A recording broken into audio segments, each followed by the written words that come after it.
নমস্কার, আমি প্রিয়া রানী, যুক্ত আছি ঢাকা থেকে। আপনারা যেখান থেকে আমাদের এই অনুষ্ঠান দেখতেছেন, সকলকে জানাই আন্তরিক শুভেচ্ছা। আজকে আমাদের অনুষ্ঠানে ২ জন অতিথি উপস্থিত আছেন। অনীকচন্দ্র বর্মন দাদা, জয়ন্তিকা রানী, রত্না বৌদি। আমাদের আজকের এই অনুষ্ঠানে এই ২ জন দম্পতি তারা এমন এক জায়গা থেকে যৌতুক ছাড়াই বিয়ে করেছেন, যেখানে যৌতুক ছাড়া বিয়ের কথা কল্পনাও করা যায় না। আপনাদের অভিনন্দন, আপনারা কেমন আছেন? আমরা ভালো আছি। আজকে আমাদের অনুষ্ঠানের মূল বিষয়বস্তু হচ্ছে যৌতুকমুক্ত বিবাহে নতুন প্রজন্মের দায়বদ্ধতা। তো চলে যাওয়া যাক আমাদের অনুষ্ঠানের মূল পর্যায়ে। দাদা, অনিক দাদা, আপনাকে প্রথমে আপনার আপনার জীবনের সংগ্রাম, স্বপ্ন আর সফলতার পুরো জার্নিটা যদি আমাদের দর্শকদের বলতেন, তাহলে ভালো লাগতো। আসলে আমি সেরকম কোনো ব্যক্তি না যে আমার জার্নিটা খুব ছোটখাটো। জাস্ট পড়াশোনা করা হয়েছে জাতীয় ভার্সিটি থেকে। আহ, সামান্য একটা চাকরি করি বর্তমানে, ল্যাব সহকারী হিসেবে আছি। আর জার্নি বলতে অত কিছু মানে আমার লাইফে বড় কিছু মানে অর্জন নেই যে বলার মতো। যা আছে মানে চলতেছে আর কি। বৌদি, আপনার জীবনের যদি জার্নিটা বলতেন দর্শকদের।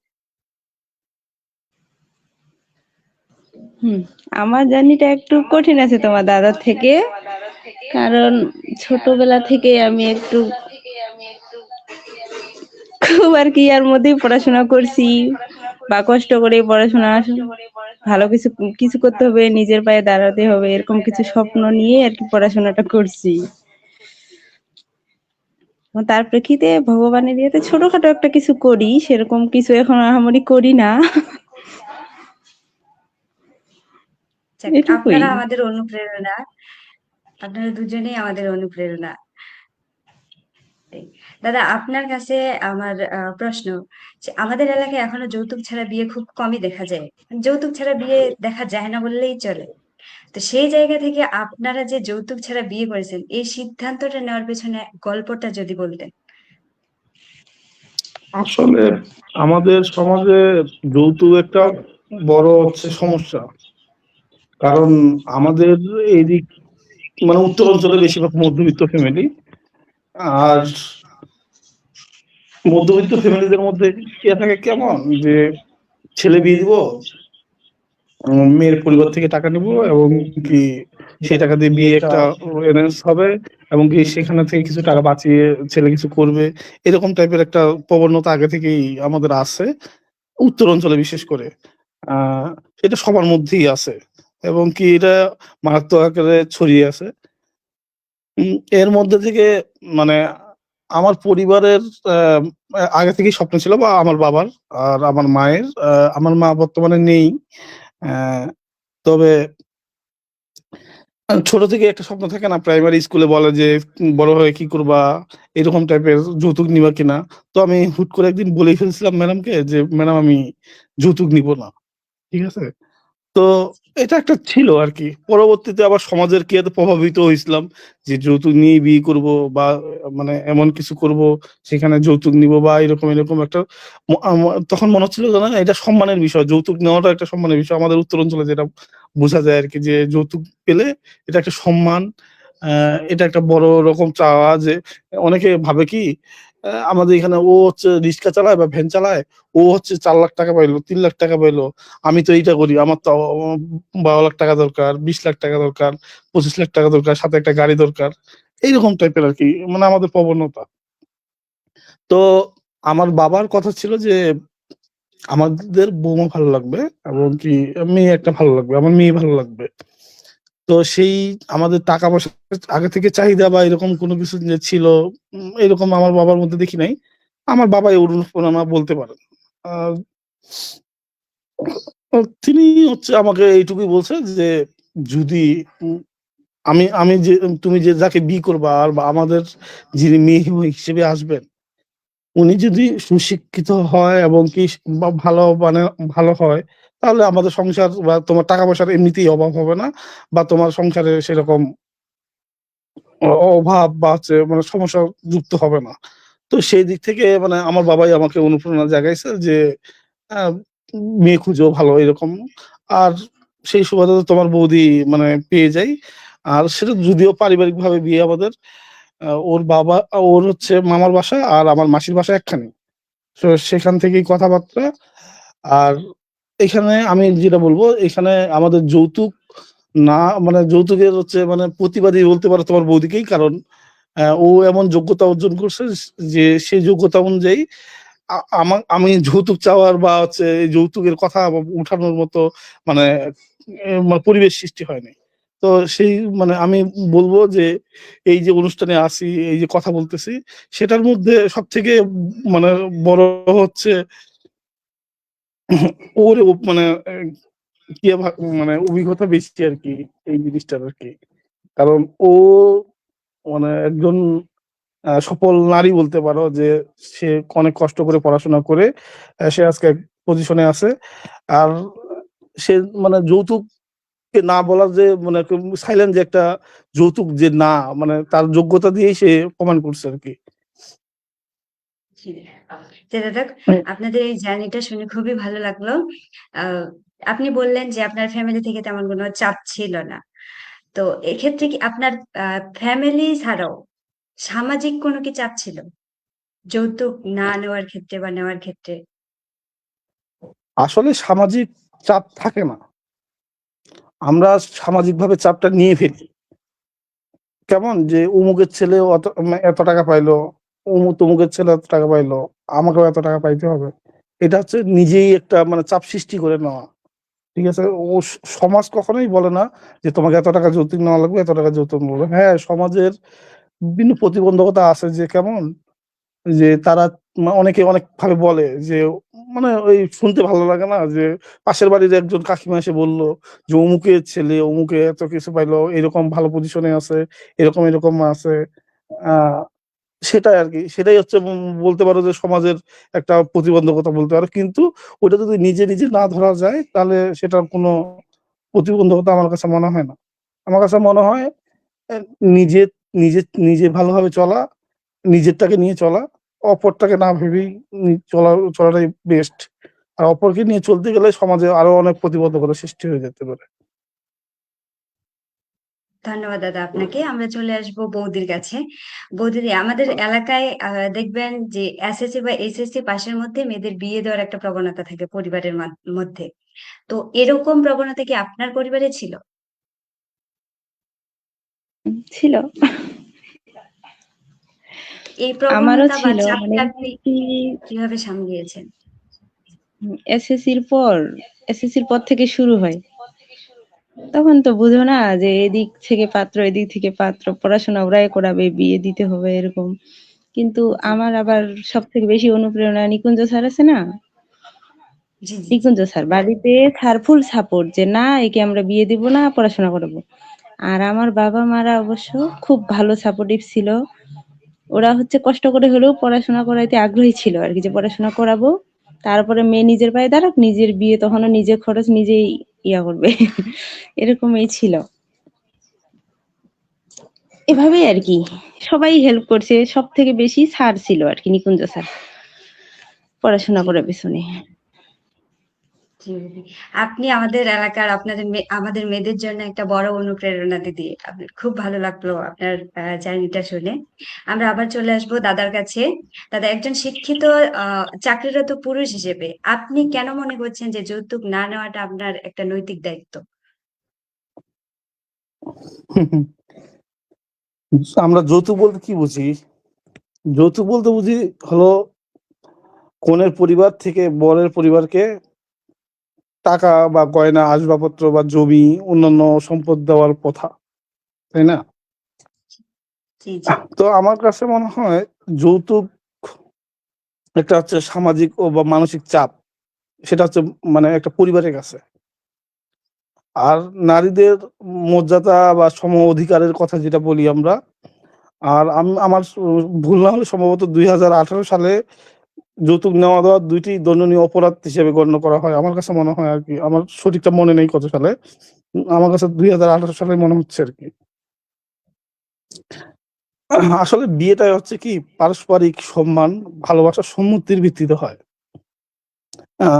আর এখানে মানে সামাজিক থেকে শুরু করে, পারিবারিক থেকে শুরু করে বিভিন্ন রকম মানে চাপ থাকে বা আমাদের সমাজে যেটা হয় আরকি মূলত। আর সবথেকে বড় সমস্যা আমাদের এলাকার আমার কাছে যেটা মনে হয়, নারীরা বা আমাদের যারা মেয়েরা আছে তারা খুব অল্প শিক্ষিত বলতে মানে এই ক্লাস 10, তারপর হচ্ছে ইন্টারমিডিয়েট, কলেজ লাইফে পড়ুয়া মেয়েদের বেশি বিবাহের জন্য করা হয়। এখন মোটামুটি honours first year, second year যেটা বলা হয়, সেটাও হচ্ছে পরিপূর্ণ হচ্ছে যে শিক্ষিত হয় সেটা বলা যায় না। তো আমার কাছে মনে হয় কি আমাদের উম এই যৌতুক প্রথার সবথেকে মানে প্রতিবাদী হতে হবে নারীদেরকেই। তারা যদি মানে সমাজের তারা যদি পড়াশোনা ঠিকমতো করে, তারা যদি বিভিন্ন দিকে ঝুঁকে না যায়, তারা যদি তারা যদি মানে এমনভাবে তাদেরকে নিজেকে মানে তৈরি করে যে আ শিক্ষিত এবং কি তারা বর্তমান তো এরকম না, সামাজিকভাবে বিভিন্ন রকম পেশা আছে। তারা পেশায় নিযুক্ত হবে।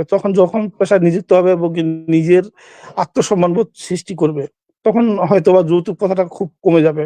আর সেখান থেকে আমাদের ছেলেদেরও উচিত যে তাদের সাপোর্ট দেওয়া। যে সাপোর্ট দেওয়া বলতে কি, আ ছেলে বলতে আমার বোন আছে বাসায়। আমি যদি আমার বোনকে সাপোর্ট না দিই তাহলে তো সে উঠতে পারবে না। জি, জি। আমাদের প্রবণতা হয় কেমন? আগে ছেলেকেই দেখানো হয় যে ছেলে পরিবারে থাকবে, ছেলে পড়াশোনা করবে, জব করবে, ছেলে পরিবারের দায়িত্ব নেবে। সেই হিসেবে কিন্তু বাবা-মারাও কিন্তু ছেলেকে বেশি সবসময় ছেলের চাহিদা পূরণ করে আরকি মূলত। মেয়েদের চাহিদা পূরণ বলতে তাদেরকে মনে হয় যে তাদের জন্য কিছু গুচ্ছিত টাকা রাখে। সেই গুচ্ছিত টাকা দিয়ে পছন্দ মতো বা পারিবারিক মর্যাদা অনুযায়ী যেরকম একটা ছেলে পাওয়া যায় সেরকম একটা ছেলে খুঁজি আরকি আমাদের সমাজে, উত্তর অঞ্চলে বিশেষ করে। আর সবচেয়ে বড় কথা আমাদের এখানে এই যৌতুক যদি আমরা বন্ধ করতে চাই বা যৌতুক যদি আমরা এখানে ভুলে যেতে চাই যে যৌতুক বলতে কি বা এরকম টাইপের, তাহলে শিক্ষিত সমাজকে এগিয়ে আসতে হবে। আর সেখান থেকে সবথেকে আমার কাছে মনে হয় ধর্মীয় ক্ষেত্রটা। আ অ আমার আসলে বলা ঠিক না। আমি আগেই ক্ষমা চেয়ে নিচ্ছি। অ্যা আমাদের উত্তর অঞ্চলে অনেক মানে পরিবার আছে না যারা বিভিন্ন ধার্মিক পরিবার বলতে আ নিরামিষভোজী বা বিভিন্ন টাইপের বা তারা ধর্মীয় বিভিন্নভাবে অনুষ্ঠান করে বা সভা করে বা বিভিন্ন হয় কিন্তু প্রত্যেকটা মন্দিরে এখন অ্যা বেশিরভাগ ক্ষেত্রেই বর্তমান দেখা যায় যে তাদের পদার্চনা যে প্রচুর মানে ধর্মীয় আলোচনা হয় প্রচুর। তো এই আলোচনাগুলোর মধ্যে যদি এই জিনিসটা যুক্ত করা যায় যে যৌতুক একটা সামাজিক উম অবক্ষয়ের একটা কারণ এবং কি সেটা একটা আমার কাছে মনে হয় পাপ। ঠিক আছে? এই জিনিসটা যদি তারা তুলে ধরতে পারে, আমার কাছে মনে হয় মানুষকে সচেতন করা খুব সহজ হয়ে যাবে। কারণ আমরা সবাই তো শিক্ষিত না আমাদের সমাজে। জি, জি, জি। কিন্তু যারা মানে তারা কিন্তু হচ্ছে তাদের মানে ধর্মগুরু যাদের বলে, তাদের কথা মতই কিন্তু চলাচল করে যে এটা ভালো বা এটা ভালো। ঠিক আছে? তারা কিন্তু তাদের কথা মানে যে অমুক দিন এই পূজাটা এইভাবে করতে হবে। তারা কিন্তু সেভাবেই করে। তারা কিছু জানুক না জানুক সেইভাবেই কিন্তু পূজাটা করে, তাই না? জি, জি। আর আরো সমাজের যারা শিক্ষিত, যারা ভালো, ভালো প্রতিষ্ঠানে পড়াশোনা করে বা ভালো জায়গায় চাকরি-বাকরি করে তাদেরকেও সচেতন হওয়া উচিত। আর সবথেকে উচিত তাদেরকেই সচেতন হতে যে যারা ভালো চাকরি করে মূলত। আমাদের সমাজে কিন্তু তাদেরকেই ভালো ধরা হয় যে যারা ভালো চাকরি করে তারাই সব মানে সমাজের প্রতিষ্ঠিত আরকি, তাই না? তো তারা যদি এটা থেকে বিমুখ হতে পারে যৌতুক থেকে তাহলে কিন্তু এটা সম্ভব। আমার কাছে মনে হয় আরকি। দাদা আপনি কারণ বললেন যারা জি। দাদা আপনি বললেন যারা সবথেকে বড় চাকরি করে তারাই সবথেকে মানে সচেতন, তারা যদি না নেয়। কিন্তু আমাদের এলাকায় তো এটাই বেশি দেখা যাচ্ছে যে যারা সবথেকে বেশি শিক্ষিত বাচ্চা বড়, বড় চাকরি করে তারাই সবথেকে বেশি যৌতুক নেয়। এটা থেকে আমরা কিভাবে নি মানে বেরিয়ে আসতে পারি? আসলে এটা তো আমার যুক্তি, সবার যুক্তি এক হয় না। ঠিক আছে? এবং আমাকেও অনেকে প্রশ্ন করতে পারে যে, "আপনি চাকরি করেন, আপনার বউ চাকরি করে। সেই ক্ষেত্রে আপনি হয়তো যৌতুক নেন নাই বা এইটা তো প্রভাবিত হন নাই।" এভাবে অনেকে যুক্তি দেখাইতেই পারে। স্বাভাবিক, তাই না? তো আমার কাছে মনে হয় কি, যৌতুক আর একটা নারীর চাকরি এগুলো কখনো সত্য হিসেবে দেখানো ঠিক না। ঠিক না? ঠিক আছে? আর বিয়ে হয় পারিবারিক সম্মান মূল্যবোধের দিক থেকে। আর তুমি যেটা বললা যে যারা ভালো চাকরি করে তাদের যৌতুক প্রবণতা মানে নেওয়ার প্রবণতাটা বেশি বা চাহিদা বেশি বা তাদের সম্মান বেশি, তারা এবং কি অটোমেটিক অনেকটা অফার পেয়ে থাকে। ঠিক আছে? জি, তো তাদের ক্ষেত্রে কি লোভনীয় হয়ে গেছে জিনিসটা। ঠিক আছে? আমাদের ক্ষেত্রে এখন কিন্তু আ দে আম যদি এটা না যে আমাদের দুর্নীতির মাধ্যমে চাকরি নেওয়ার প্রবণতা তো উত্তরাঞ্চলে অনেক বেশি। কেন? আমরা জানি যে আমরা একটা ভালো চাকরি করলে সেই টাকা, যে টাকা দিয়ে আমরা চাকরি-বাকরি নিচ্ছি সেটা মেয়ের বাবাই পুষিয়ে দেবে। তো এতে করে কি সৃষ্টি হয়? আমার কাছে মনে হয় এতে করে আমাদের সমাজের হিন্দুরা যে পর্যায়ে ছিল সেখান থেকে অনেক নিচু পর্যায়ে, মানে তাদের স্তরটা অনেকটা কমে গেছে। কেমন? আগে যে মানুষটা ছিল ২০ বিঘা জমি, সে বি সে সে তার হয়তোবা ২ টা মেয়ে ছিল, ১ টা ছেলে ছিল। তার ছেলের এখন আ বা তার পরিবারে এখন ১০ বিঘা জমি। কারণ ওই আর ১০ বিঘা ২ টা মেয়েকে বিয়ে দিতেই তাদের শেষ হয়ে গেছে। কারণ আমাদের এই বর্তমানকার ফ্যামিলি গুলাতে ২০,০০০, ২০,০০,০০০, ২৫,০০,০০০ টাকা বের করতে জমি ছাড়া কিন্তু অন্য কিছু দেখা যায় না। যে জমি, আমরা পেশায় গাছপালা এত সব যুক্ত বা আমরা ব্যবসা করি ভালো। বা আমাদের এলাকাটা ব্যবসায়ী ভিত্তিক, যে আমাদের প্রত্যেকটা মানুষের কাছে টাকা আছে, এরকম কিন্তু না। টাকা বলতে আমরা লক্ষ্য করি জমি। যে লাখখানিক টাকা মানে জমি। ঠিক আছে? তো এতে করে অনেক কিন্তু মানে ক্ষতির শিকার হই। আমি মাঝে মধ্যে কি দেখি, যখন পূজা শুরু হয়, যে দুর্গা পূজা হয় বা বিভিন্ন কালী পূজা হয়, মানে লক্ষ্মী পূজা হয় আমাদের এলাকায়। আ এটা কিন্তু অনেক, মানে লক্ষ্মী পূজার গান, এটা একটা অনেক ঐতিহ্যবাহী। তো তখন কি দেখা যায়, বর্তমান সমাজের আমাদের কিছু ছোট ভাই বা কিছু বড় ভাই বা অনেক ভালো শিক্ষিত মানুষ, তারা কিন্তু এগুলা প্রতিবাদ করে। আমি দেখছি আরকি কেমন প্রতিবাদ করে, যে পূজা এত টাকা দিয়ে পূজা করতে হয়। এত টাকা দিয়ে হচ্ছে গান বাজনা করতে হয়। টাকা নষ্ট হয় না? আমাদের সামাজিকভাবে অনেক ক্ষতি হচ্ছে। বা আমাদের পরিবারগুলা এই পূজা পানির জন্য বা পূজার জন্য বা এই টাকার চাঁদার জন্য আমাদের অনেক ক্ষতি হয়ে যাচ্ছে। এরকম কিন্তু প্রতিবাদ দেখা যায়। তুমি দেখছো কিনা আমি জানি না। এরকম স্ট্যাটাস পাওয়া যায় শুধু পূজার সময়। ঠিক আছে? তো আমার জি, কাছে জি, তখন মনে হয় কেমন, আমি নিজে ভাবি আরকি। মানে আমার ভাবনা এটা আরকি, যে আসলে দুর্গাপূজা করা হয়, প্রত্যেকটা ফ্যামিলি সর্বোচ্চ ৳৫০০ চাঁদা দেয়। জি, জি, বা ১,০০০, ১৫০০, ২,০০০, ৳৩,০০০ দেয়, ৳৫,০০০ দেয় বা ৳১০,০০০ ধরলাম বছরে। অনেক ফ্যামিলি যাদের সামর্থ্য আছে ৳১০,০০০ চাঁদা দেয়। আচ্ছা, বছরে ৳১০,০০০ চাঁদা দিলে ওই ফ্যামিলিটা কি বেশি মানে ক্ষতি সাধিত হবে বা বড় রকম ক্ষতি হয়ে যাবে কি? বা জমি বিক্রি করতে হবে কি? আমার কাছে মনে হয় না, করতে হবে না। কারণ যিনি ৳১০,০০০ মানে পূজাতে উম অনুদান দেয়, তার কখনোই জমি বিক্রি করতে হয় না। তার সামর্থ্য অনুযায়ী মানে দেয়। কিন্তু ওই ফ্যামিলিটা তখনই কিন্তু ক্ষতিগ্রস্ত হয় যখন মেয়ে বিয়ে দিতে যায়। জি, কারণ তাকে তার জামাই নিতে হবে কলেজের প্রফেসর বা ব্যাংকার, আ বা বিসিএস ক্যাডার, বা স্কুলের শিক্ষক, বিভিন্ন রকম। তো তাদের ডিমান্ড কত? ২০,০০,০০০, ৳২৫,০০,০০০। এইরকম আমাদের সমাজে হয়ে আসতেছে। কিন্তু আমরা সরকারিভাবে যদি দেখতে যাই সেটা কিন্তু সম্পূর্ণভাবে নিষেধ। সেখানে জি, যদি তুমি দেখতে যাও, প্রশাসনের একটা কি আছে, মানে তাদের মানে দেখে না দেখার ভান একটা বিষয়টা। আ সমাজে কতগুলো আমাদের উপজেলায় কতগুলো বিয়ে হয়। আ এগুলা যদি অনেক। আমরা চোখ দিতে যাই, নজর দিতে যাই, কোনো ব্যাপার না। কারণ যদি প্রশাসন যদি এলাকা ভিত্তিক যারা প্রশাসনের মানে দায়িত্বে থাকে, কারা চেয়ারম্যান, মেম্বার বা বিভিন্ন থাকে, ইনাদের যদি মানে সেভাবে আইন প্রয়োগ করা যেত যে আপনাদেরকে এইটার খবর দিতে হবে, এটা আমাদের জানাইতে হবে বা সরকারি আ যে বিধিনিষেধ আছে সেটার তদারকি করতে হবে আপনাদের, বা প্রশাসন থেকে যদি তাদের বলে দেওয়া যায়, তাহলে কিন্তু আমার কাছে মনে হয় যে যারা সরকারি চাকরি করে তারা কিন্তু অটোমেটিক এটা থেকে গুছিয়ে যাবে, কারণ যেহেতু উনি হচ্ছে একটা স্টেপের উপর সই দিয়েই কিন্তু আম, বলে যে আমি দুর্নীতি করব না বা আমি যৌতুক নিব না, এই এই স্টেপের উপর সই দিয়ে কিন্তু তিনি চাকরিতে যোগদান করে, তাই না? কিন্তু যোগদানের জি পরে কিন্তু সেটা হয় না, তার পুরোটাই ভিন্ন হয়। আরো যদি দেখতে জি যাও যে এমন এমন সেক্টরে চাকরি আছে, তার পদবি ছোট হলেও তার চাহিদা বেশি, কারণ কি সেখানে অনেক আউট ইনকাম থাকে, এরকম আর কি, যেটা আমরা আউট ইনকাম বলি আর কি।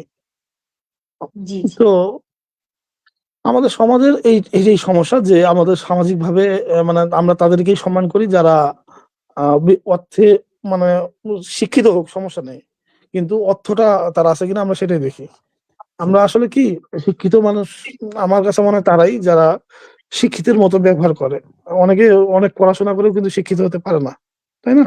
জি দাদা। তো আমাদের সমাজের এই জিনিসগুলো অনেক মানে প্রভাবিত হয়ে গেছে। এগুলা থেকে বের হতে তোমরা যে উদ্যোগ নিছো, আমি কিন্তু মাঝে মধ্যে তোমাদের কমেন্ট করতাম, মনে আছে কিনা জানেন না, জি জি যে জি অনেক কমেন্ট করতাম, আমি কিন্তু নেগেটিভ কমেন্ট করতাম। নেগেটিভ কমেন্ট করারও কারণ আছে আমার কাছে আর কি। জি কারণ জি আসলে কিছু বলতে চাও কিন্তু ভিন্নভাবে বললেও কিন্তু আমরা কিন্তু সহজভাবে ধরে নিই। দাদা হচ্ছে নেগেটিভ কথা বললো মানে কি উনি হয়তোবা আমাদের সাথে না। কিন্তু আমি তো আমার বিয়ের আগে থেকেই কিন্তু তোমাদের সাথে। ঠিক আছে? জি এখন আমি দাদা। যদিও নেগেটিভ করে কথা বলছি, কারণ নেগেটিভ কেন বলছি মানে আমি মানে বুঝাতে চাই এটা, যে যারা বলি আমরা যৌতুক আমরা নিব না, তাদের জি পরিবার থেকেই শুরু হওয়া উচিত যে যৌতুক না। তার বাবাকে বোঝানো উচিত যে বাবা যৌতুক না, মা যৌতুক না, জি পরিবারের আশেপাশে যৌতুক না। তার প্রভাব, তার কুকর্ম বা সেটার কুপ্রভাব বা সুফলতা, সেটাই সবকিছু বোঝানোর দায়িত্ব কিন্তু তার। ঠিক জি আছে? দাদা। তো শুধু শিক্ষিত ব্যক্তিদের যদি আমরা খালি তুলনা করি যে তারা এটা করতেছে এটা করতেছে, আসলে না। যৌতুক সবাই মানে শিক্ষিত মানুষের একটু মানে মানে ভুল বেশি হয় সমাজে, কারণ তারা কোনো কিছু করলে জি তাদের কিন্তু দোষ ধরা হয়। কিন্তু যারা পড়াশোনা থেকে একটু কম মানে অগ্রসর কম, বা যারা কৃষি ক্ষেত্রে যুক্ত বা বিভিন্ন ক্ষেত্রে যুক্ত, তাদেরকে আমরা কি ভাবি যে তাদেরকে একটু অন্য চোখে দেখি, যে তারা হয়তো অশিক্ষিত, তারা এটাতে না। কিন্তু শিক্ষিতরা এটাতে আসলে কি আহ আগে থেকে হয়ে আসতেছে এই জিনিসটা আমাদের উত্তরাঞ্চলে, মানে আজকে থেকে না, অনেক আগে থেকেই। বর্তমান যারা ভালো চাকরি বাকরিতে যোগদান করতেছে তাদের মধ্যে অনেকের মধ্যে পরিবর্তন দেখা যাচ্ছে, যে তারা চাচ্ছে যে একটা বিয়ে বিয়ে করার সময় যে আমার একটা শিক্ষিত মেয়ে লাগবে বা চাকরিজীবী মেয়ে লাগবে, আমার টাকা না হলেও চলবে।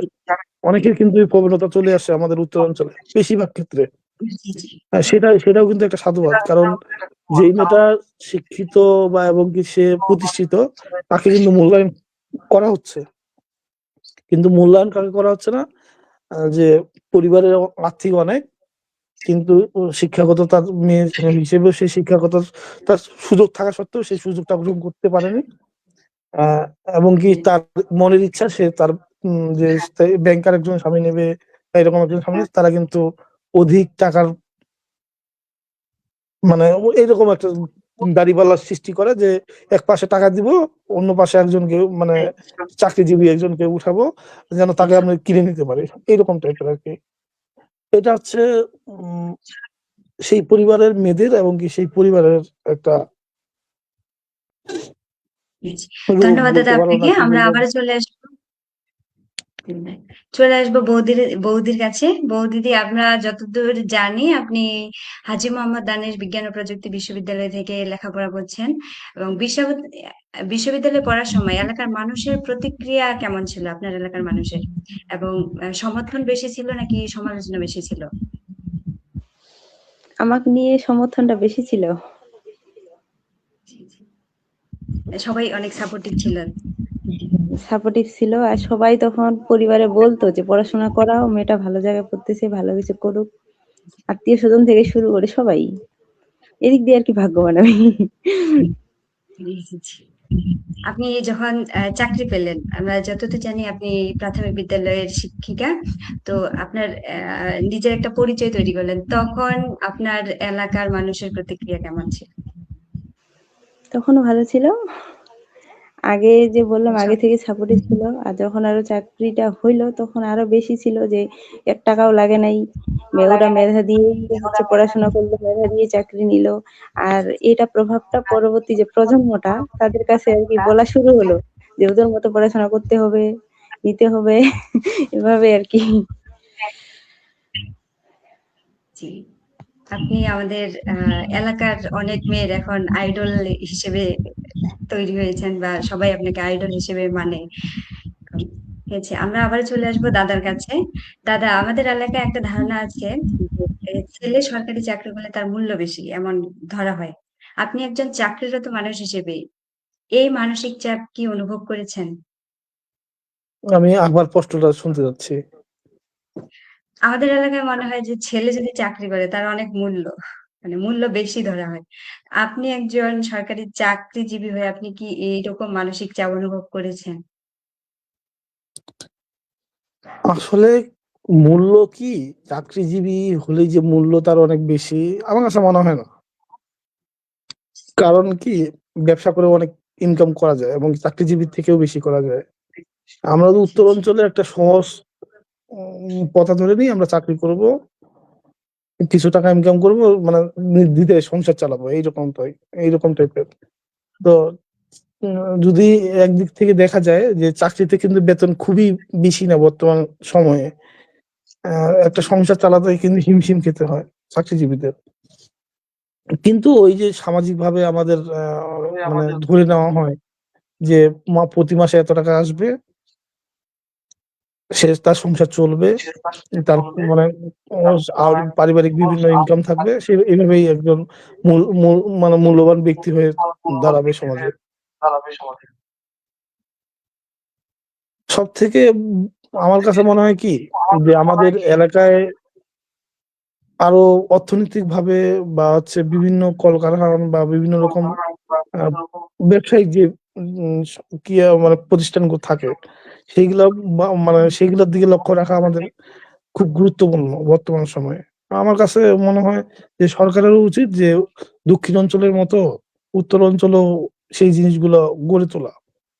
কারণ আমরা কি করি, কৃষি করি, ধান ফলাই, উম মানে সবজি ফলাই, সেগুলো বাইরে পাঠাই।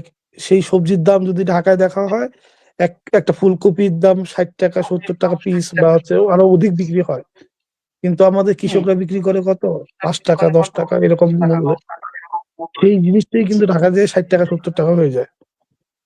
আর জি, জি, আমাদের এলাকায় যদি 20-25 হাজার টাকা ইনকাম করে সেটাও বহুত কিন্তু।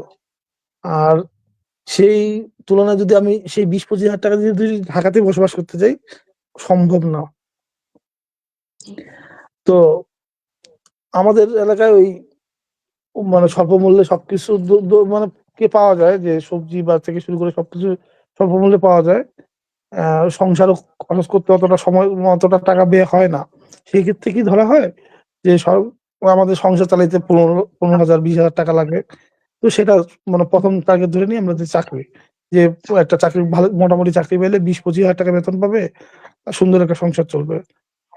সেই হিসেবে কিন্তু আমাদের সমাজে চাকরিয়ানদের মূল্যায়ন অনেকটা বেশি। জি, কিন্তু আমরা তখনই যদি সমাজের সব শ্রেণীকে মূল্যায়ন করতে পারবো, তখনই কিন্তু এই যৌতুকটা আমার কাছে মনে হয় সামাজিক ব্যাধি হবে না। আর আমার কাছে মনে হয় যৌতুকটাকে অপরাধ না হিসেবে ধরে লজ্জা হিসেবে ধরা উচিত। যদি জি, যৌতুককে লজ্জা হিসেবে ধরা হয় তাহলে হয়তোবা সমাজে মানুষ যৌতুক চাইতেও লজ্জা পাবে এবং কি সেটা আর অপরাধটা এখন অপরাধ কেউ মনে করে না।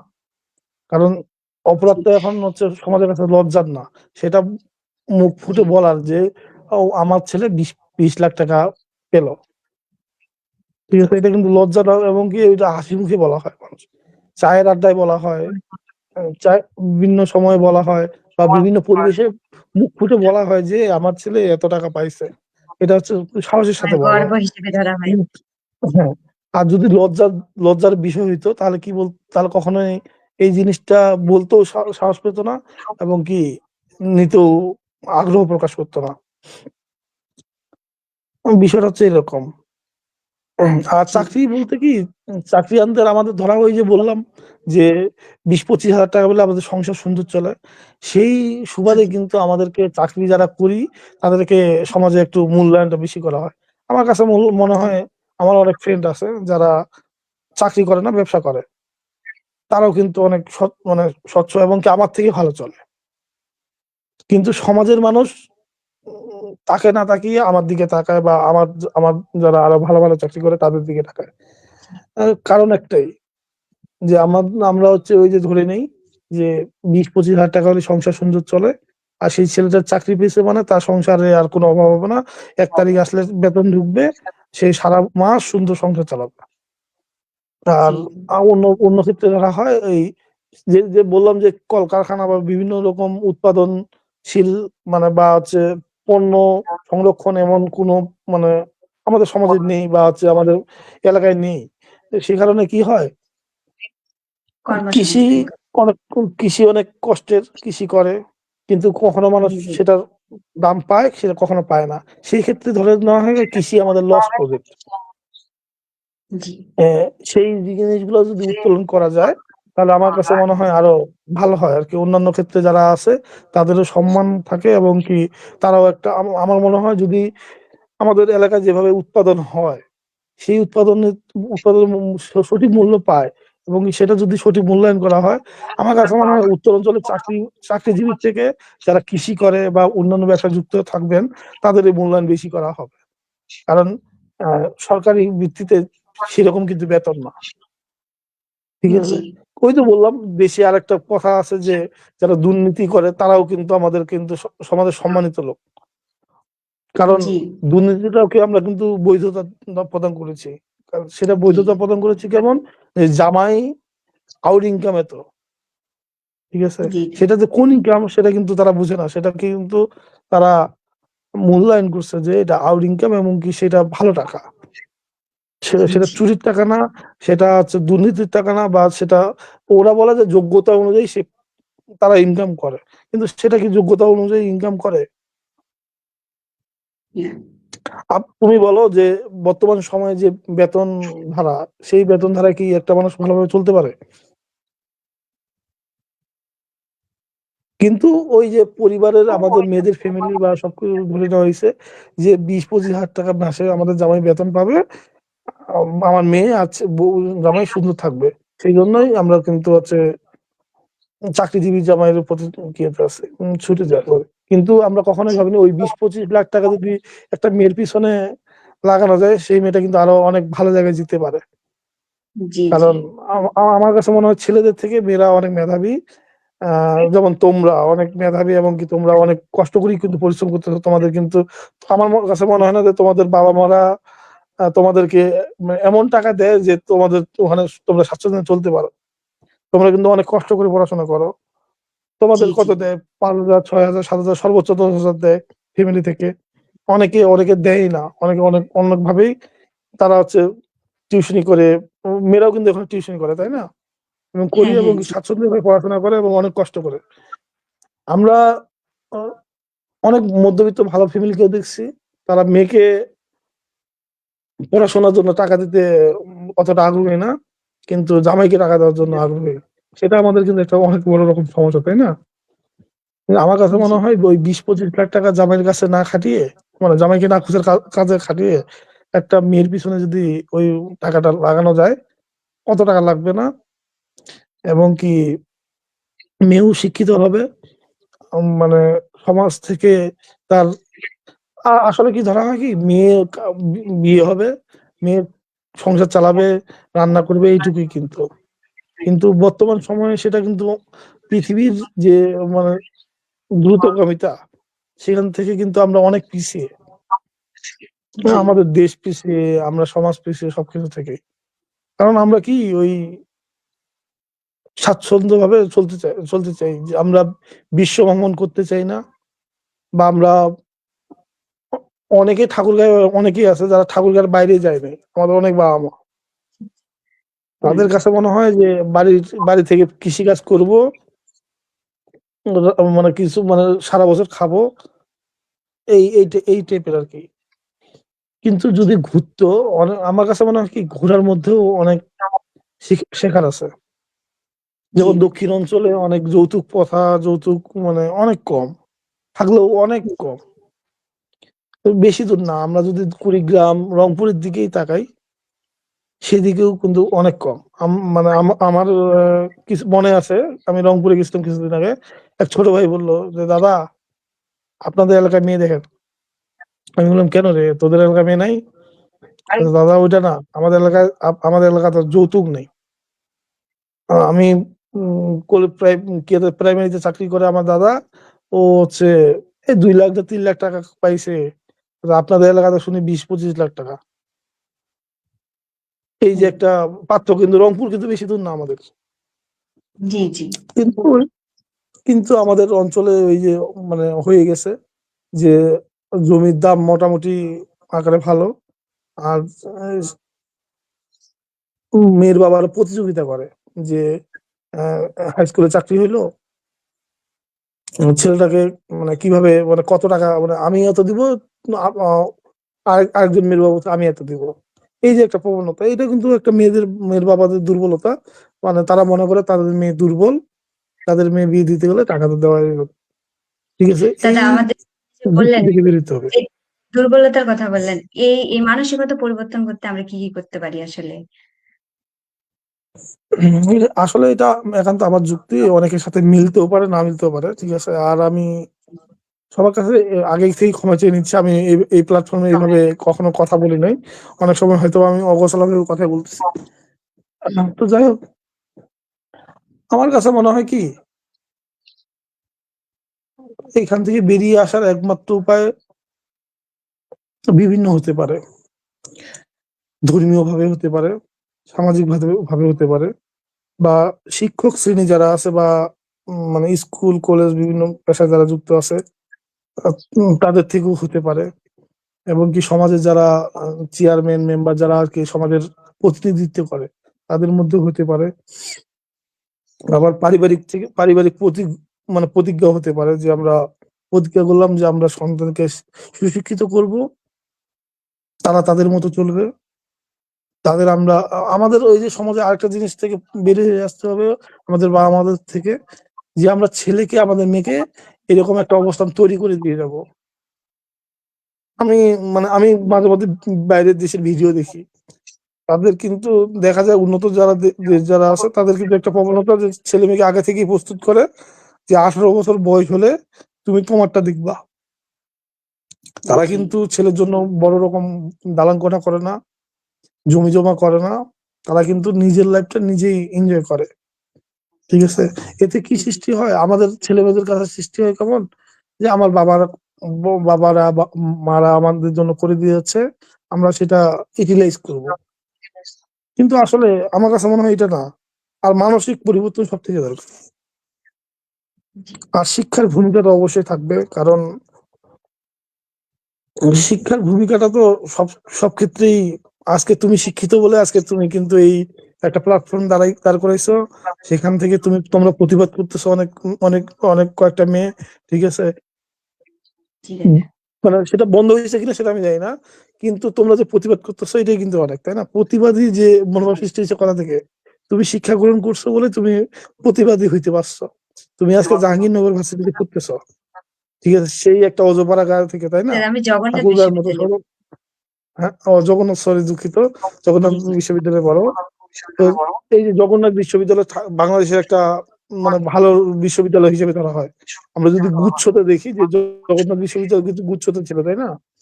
যখন গুচ্ছতে ছিল আগে তখন ছিল কি ধরা এখন হইতো? বেরিয়ে এক আসছে নাম্বার জি বিশ্ব। জি দাদা হ্যাঁ হ্যাঁ, এখন বেরিয়ে আসছে। আগে যখন আমি গুচ্ছ যখন ছিল তখনকার কথা বলতেছি, তখন ছিল তখন কি বলা জি হইতো, জি যে জগন্নাথ ভার্সিটি 1 নাম্বার চয়েস, যাদের জি জি মানে কি মার্ক বেশি থাকে তারা কিন্তু 1 নাম্বার চয়েস দিত। সেখানে তুমি জি একটা মানে অধবার থেকে সেই প্রতিষ্ঠানে পড়াশোনা করো, সেই প্রতিষ্ঠানে পড়াশোনা করো বলে বা ঢাকা শহরের মতো একটা শহরে থাকো বলে তোমার কাছে কিন্তু মনে হয়েছে যে এটা আমাদের সমাজের অবক্ষয়, এটা একটা মানে সমস্যা, এই জন্য কিন্তু তুমি প্রতিবাদ করতেছো। জি আর দাদা যারা ঠাকুরগার গণ্ডির মধ্যেই পড়ে আছি আমরা, তারা কিন্তু এই যে এই যে পরিবর্তন, এটা কিন্তু আমরা পাচ্ছি না। ঠিক আছে, জি এই যে দাদা তোমাদের মাধ্যমে জানতেছে, আহ আমি আমি আজকে তোমার মানে এই প্ল্যাটফর্ম থেকে আরো আমার একজনকে ধন্যবাদ জানাবো। হ্যাঁ, সে দেশে নেই, বকুলকে। আমি নাম জি, ধরেই বললাম বকুল কেন, কারণ ও আমার ছোটবেলার খেলার সঙ্গী। ও ওর সম্পর্কে আমি কিন্তু ওর মামা হব, ও আমার ভাইটা হবে। এমনকি আমার পারিবারিক মানে বলে আমার এক ভাই আছে তাপস নাম। তো আমরা তিনজন কিন্তু একসাথে মানুষরা বড় হয়ে ওঠা। সেখান থেকে কিন্তু বকুল ঢাকায় যায়। ঢাকায় যে একটা প্ল্যাটফর্মে থেকে আজকে কিন্তু যাই হোক বিভিন্ন মানে রাজনৈতিক বিভিন্ন সমস্যার কারণে সে হয়তো বা এখন আমাদের থেকে একটু দূরে আছে। কিন্তু সে যেই আমার স্পিডটা তৈরি করে দিয়ে গেছে, সেটার জন্য তাকে আমি ধন্যবাদ জানাচ্ছি এই প্ল্যাটফর্ম থেকে আর কি। আর নারীদের আর্থিক স্বনির্ভরশীলতা, এটা হতেই হবে। যদি জি দাদা। মানে মেয়েরা যদি শিক্ষিত স্বনির্ভর পরিবারের আত্মবিশ্বাসী হয়, তাহলে যৌতুক নেওয়া বা দেওয়ার মধ্যে এটা একটা বাধা সৃষ্টি হয়ে দাঁড়াবে। আসলে কি আমরা চাই না আমাদের মেয়েরা ভালো প্রতিষ্ঠানে পড়ুক, ভালো জায়গায় যাক, ভালো কিছু করুক। এইটা সব থেকে বড় সমস্যা। আমি চাই যে এই প্ল্যাটফর্মের যৌতুক তো আপনারা যেটা কাজ করতেছেন সেটা করবেনই। সেটার জি, থেকে আরেকটা কাজ করা দরকার, যে মেয়েদের কিভাবে প্রতিষ্ঠিত করা যায় বা প্রতিষ্ঠানের মানে মুখোমুখি করা যায়, সেটা তোমাদের উদ্যোগ নেওয়া উচিত। কারণ তোমরা মেয়েরা বোঝাতে পারবা, তোমাদের হয়তোবা তোমাকে দেখে তোমার আশেপাশে অনেক মেয়েই অনুপ্রাণিত হয়েছে। তুমি যখন বাসায় আসো, তোমার কাছে দৌড়ায় আসে দিদি, বা বিভিন্ন কিছু পরামর্শ নেয়, অবশ্যই নেয়। এই জায়গাগুলো তোমাদের আরো বাড়াইতে হবে। আর যখনই তোমরা শিক্ষিত হবা, যখনই তোমরা মানে পরিবারে বোঝা হবা না, মানে আমরা কিন্তু ধরে নিই যে মেয়েরা বোঝা, আমার বোন আমার জি, বোঝা, কারণ আমার বোনকে আমাকে বিয়ে দিতে হবে। এই বোঝাটা যদি মানে আমরা যদি সরাইতে পারি বা বুঝাইতে পারি যে মেয়েরা বোঝা না, মেয়েরাও এখন ডাক্তার হতে পারে, মেয়েরাও ইঞ্জিনিয়ার হতে পারে, মেয়েরাও পাইলট হইতে পারে, মেয়েরাও শিক্ষক হতে পারে, মেয়েরা সব জায়গায়। কিন্তু আমরা মেয়েদেরকে ট্যাগ দেওয়ার চেষ্টা করি যে তারা রাঁধুনি। জি, কিন্তু আমরা মানে ছেলেরাও কিন্তু রাঁধুনি, তাই না?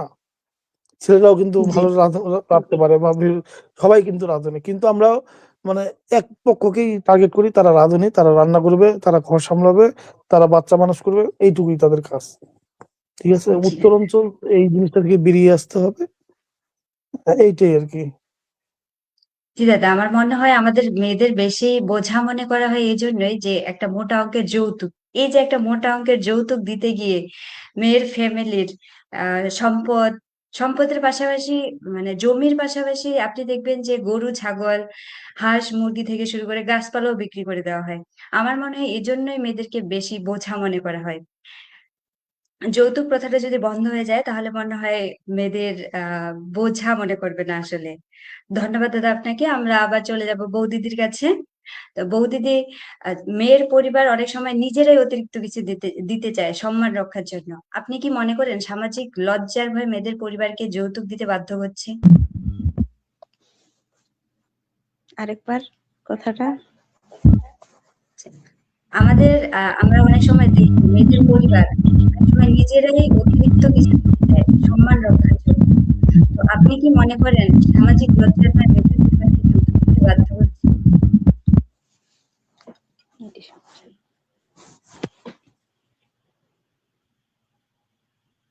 শেষে কথাটা কি বললা যে মানে সামাজিক লজ্জার ভয় কি মেয়েদের পরিবারকে যৌতুক দিতে বাধ্য করে? এটা কি আপনি মনে করেন?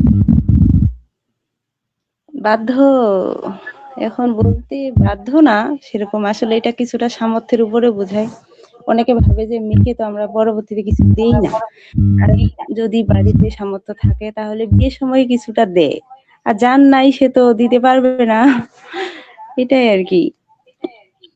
এখন কিন্তু আমাদের তোমার বাবা আরেকটা জি চাইবেই তো বলেন। মেয়ে কিছু দিই, নিজ থেকেই দিই, না চাইতেও কিন্তু এখন দেয়। হ্যাঁ, তো আমাদের এলাকায় দেখা যায় যাদের কিছু আর্থিক অবস্থা আছে তারা দেয়। কিন্তু এমনও অনেক পরিবারকে দেখা যায় যে যাদের কিছুই নেই। মানে শুধু বাসস্থান এইটুকু আছে বা একদমই নেই। আমি অনেক দেখছি যে মেয়ের বিয়ে দেওয়ার জন্য অনেকে আ সাহায্য চায় বা ভিক্ষা করতে আসে। তাদের হুম ক্ষেত্রে মানে আমাদের এলাকায় এটা হয়, ধাও করে মেয়েকে বিয়ে দিয়ে দেয়। তো এই মানসিকতা পরিবর্তন করার জন্য আমরা কি করতে পারি?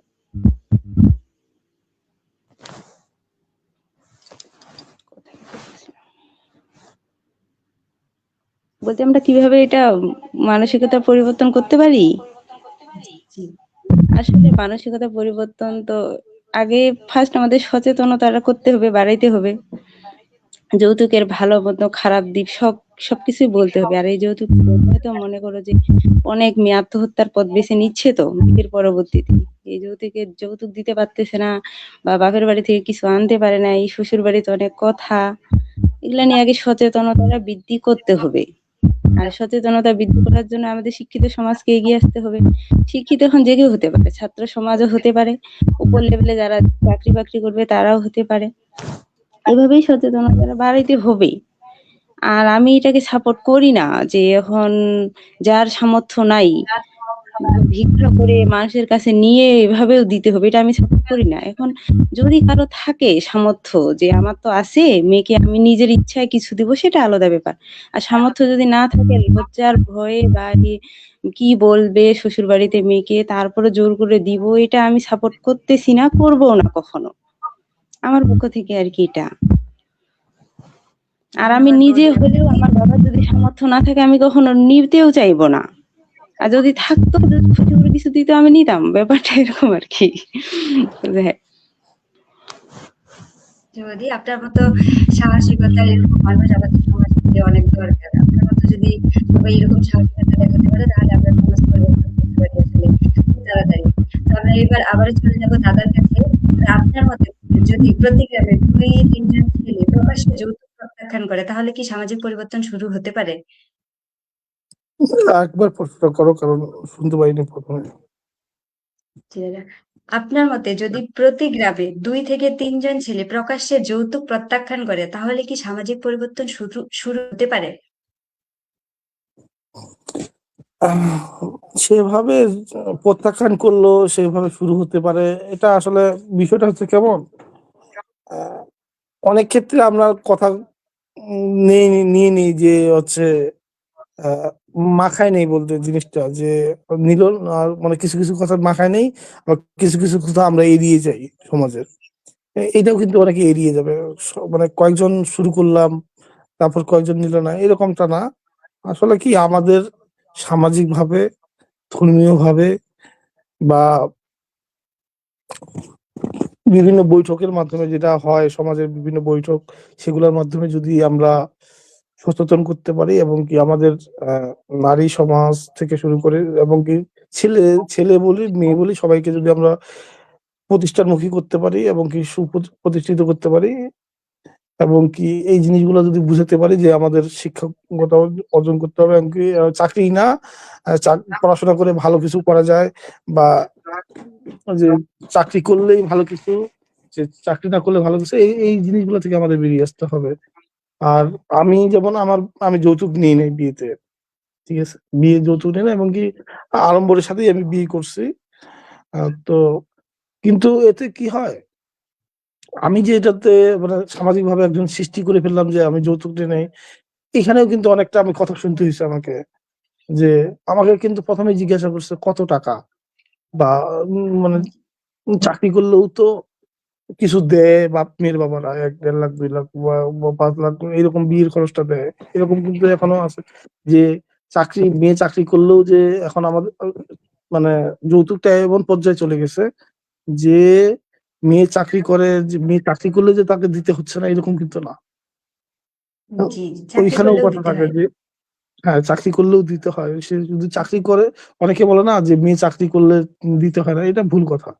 আমাদের উত্তরাঞ্চলে মেয়েরা চাকরি করলেও তাদেরকে দিতে হয়, ঠিক আছে। হ্যাঁ, যে তোমার বৌদি কিছুক্ষণ আগে বললো না যে পারিবারিক বাবার সামর্থ্য, হ্যাঁ সেটা সামর্থ্য যাদের আছে তারা দিবে তার জামাইকে। আমি সেটা সমর্থন করি। কেমন, আমরা কিন্তু মানে আমাদের হিন্দু হিন্দু ধর্মে কিন্তু জমি বন্টন হয় না, তাই না? জি, জি। সেক্ষেত্রে জামাইকে বিয়ের পরবর্তীতে তাকে প্রতিষ্ঠিত করার জন্য অন্যভাবে দিতে পারে, অন্যভাবে বলে মানে যারা চাকরি করে না, আমার সাপোজ ধরো আমি চাকরি করি না, আমি আজ বিয়ে করলাম, আমাকে পরবর্তীতে আমাকে সাহায্য করলো, সেটা বিষয়টা কিন্তু আলাদা। আর জি বিয়ের জন্য মানে একটা হচ্ছে নির্দিষ্ট পরিমাণ অর্থ দিতে হবে, দর কষাকষি যেটা হয় পারিবারিক ভাবে, সেটা কিন্তু আলাদা আমার কাছে মনে হয়। কারণ আমি বিয়ে করছি, আমার হচ্ছে শ্বশুর শাশুড়ি আমার বাবা মা, আমার বাবা মাও কিন্তু আমার বাবা মা। আমরা কিন্তু এখন দুইটা ফ্যামিলি এক, তাই না? কারণ জি আমার বউয়ের আহ, তার বাবা মা যেমন আপন, আমার বাবা মা আমার কাছে আপন, অতএব দুজন দুজনের যেহেতু আমরা খুব আপন, অবশ্যই কিন্তু মানে আমাদের এখন চারটা চারটা বাবা মা, মানে চারজন বাবা মা। জি তো সবারই কিন্তু দায়িত্ব থাকে, তাই না? যে সন্তান কিভাবে, ওই যে বললাম একটা থেকে বেরিয়ে আসতে হবে। যে আমাদের মানে যেমন উন্নত দেশে তারা কিন্তু 18 বছর পরেই কিন্তু তাদের সন্তানকে বলে যে তারা তোমরা নিজে সামর্থ্য অনুযায়ী চলো। তারা কিন্তু নিজে, কিন্তু আমাদের সমাজে ওই যে একটা প্রবণতা হয়ে আছে যে আমরা ছেলে মেয়েকে কিছু করে দিব। আমার বাবা ওই বিভিন্ন কিছু না, যে জি তার শখ বলতে কোনো কিছু নাই, তার শখ বলতে সে কাজকর্ম করে, সে চাকরি করে, মানে এইগুলা নিয়ে ব্যস্ত, সারাদিন ব্যস্ত প্রত্যেকটা মানুষ। আমরা কিন্তু সামাজিক কোনো অনুষ্ঠানেও এখন সেভাবে যাই না এখন, এখনকার সময়ে বর্তমান সময় বলতেছি যে আমরা কিন্তু খুবই শর্ট মানে প্রচুর কার্যক্রম কাজ করতেছে, কিন্তু নিজের জীবনের শিক্ষার জন্য কিছু দিচ্ছি না। শিক্ষা, সামাজিক যে শিক্ষাটা, সেটা কিন্তু দিচ্ছি না। ধর্মীয় মানে ধর্মীয় ক্ষেত্রে বর্তমান কিছুটা সবাই এগিয়ে, বর্তমান আর কি, আগে একটু কম ছিল।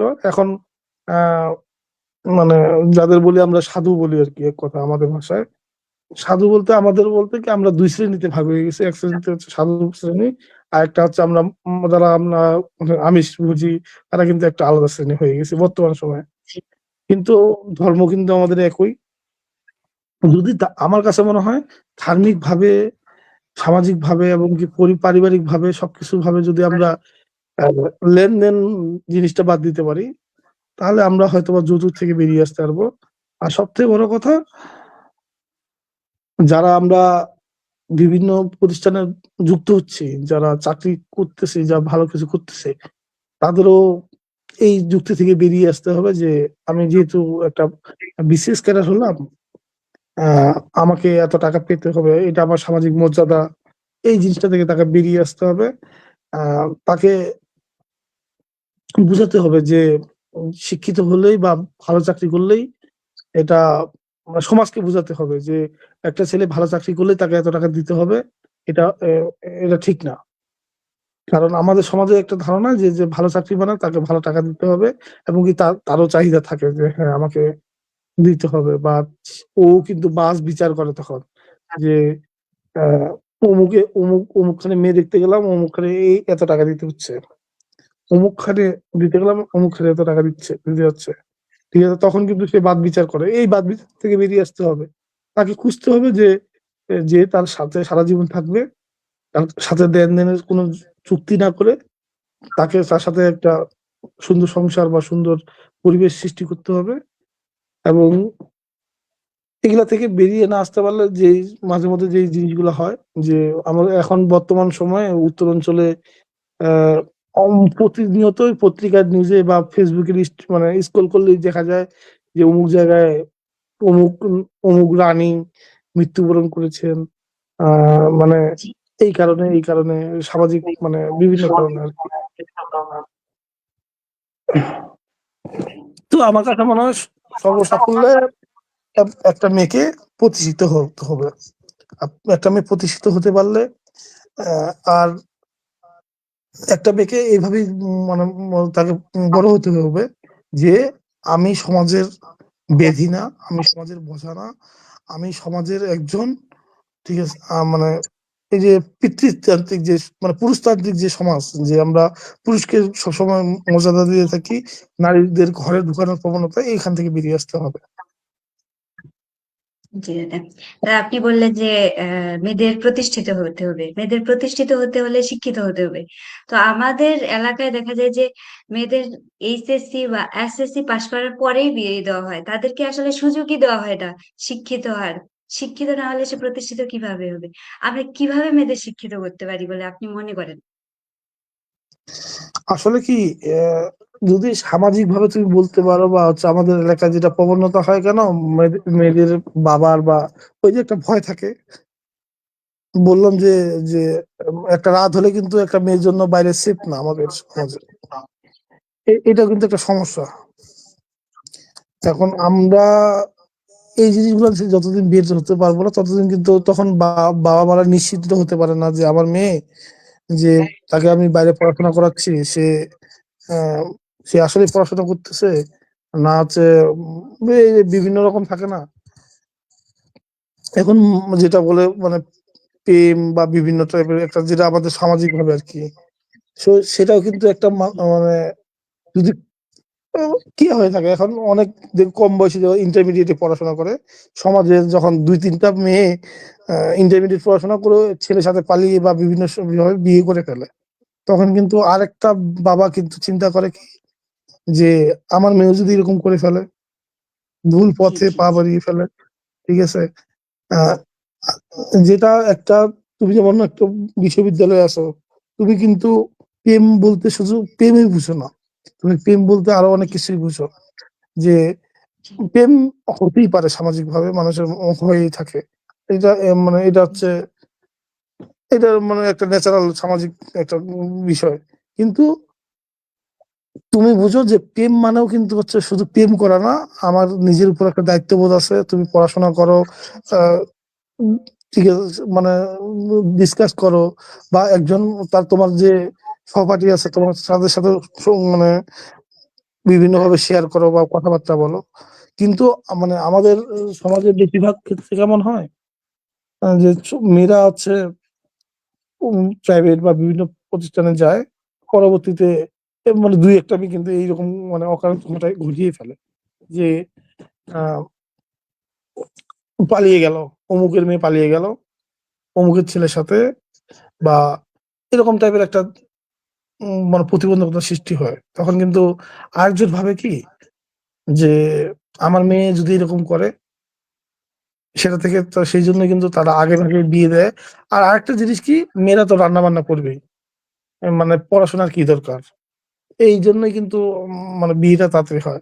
শুধু প্রেমের ক্ষেত্রে প্রেমের জন্যই যে বিয়ে তাড়াতাড়ি হয় এরকম না। আরেকটা কি যে বিয়েটা তো রান্না বান্না করবে, সংসার গোছাবে, বাচ্চা তার বাচ্চা হবে, সে বাচ্চা মানুষ করবে।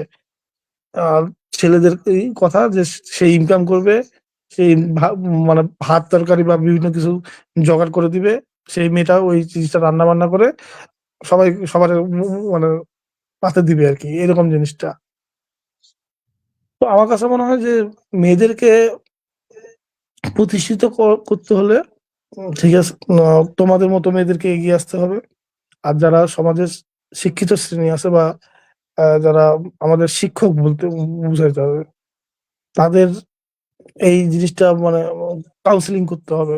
আমাদের সমাজে কেমন হয়, আমরা যারা আমরা বিভিন্ন প্রতিষ্ঠানে যুক্ত আছে বা শিক্ষক শিক্ষিকা, তারা শুধু বর্তমানে মনে হয় যে ওই যে বললাম যে ছেলেকে প্রতিষ্ঠিত করে দিতে হবে বা একটা অর্থনৈতিক সামাজিক কোনো দায়বদ্ধতা কারোই নেই।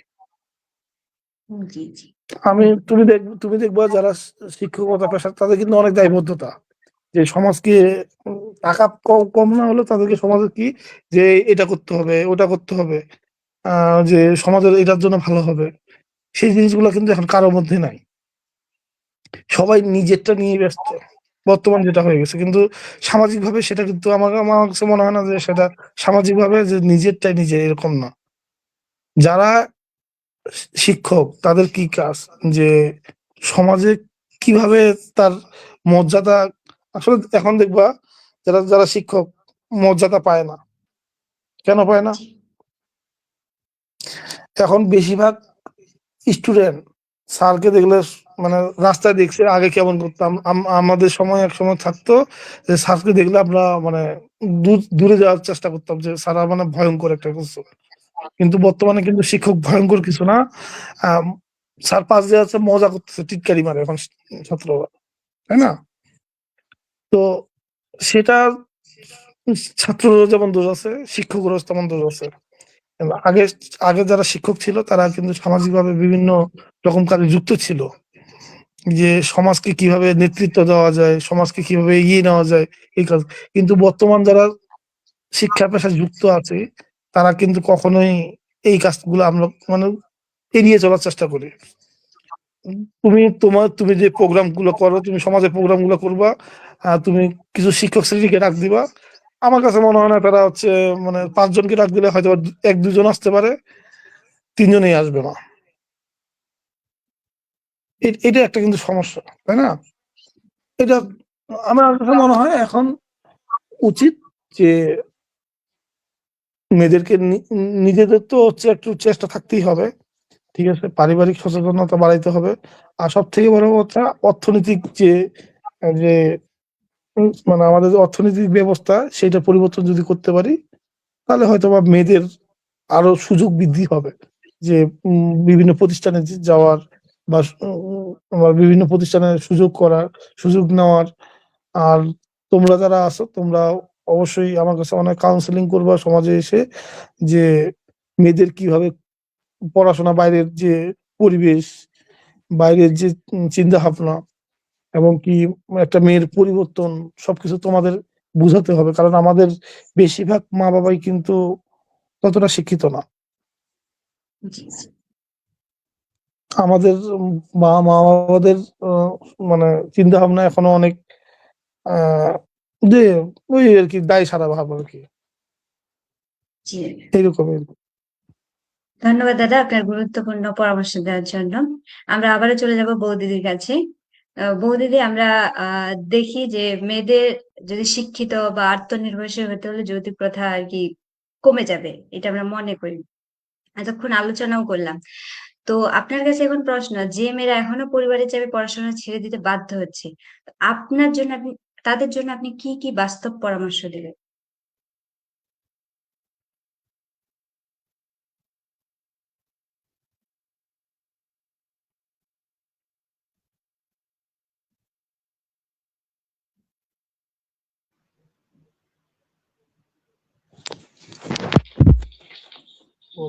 হ্যাঁ, হ্যাঁ।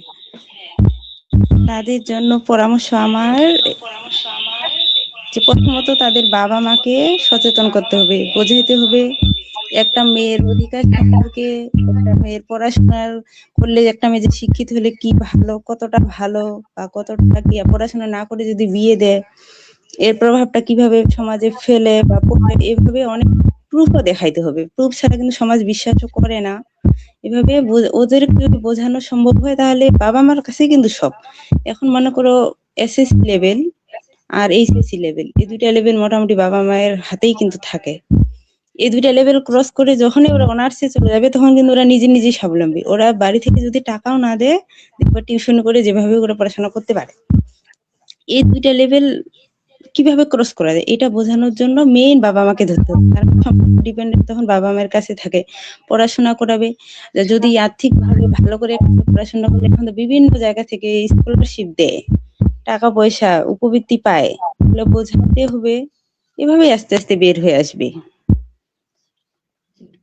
জি, ধন্যবাদ বৌদি আর আপনাকে। এটাকে পার্সোনালি বোঝানোর জন্য বিভিন্ন নারী যে সংস্থাগুলো থাকে, বা এই যে আমাদের মতো বা তোমাদের মতো যে যারা একটু ভালো জায়গায় আছে, পড়াশোনা করে, এভাবে নিজের এলাকায় যখন আমরা আসবো তাদেরকে নিয়ে বসবো, মাঝে মাঝে ওদেরকে নিয়ে যখন এগুলো আলোচনা করা যাবে, পড়াশোনাটা নিয়ে একটু সচেতন করবো আর কি, ভালো খারাপ দিকগুলো নিয়ে, তাহলে ওরা নিজে থেকে অনুপ্রাণিত হয়ে যাবে একসময়।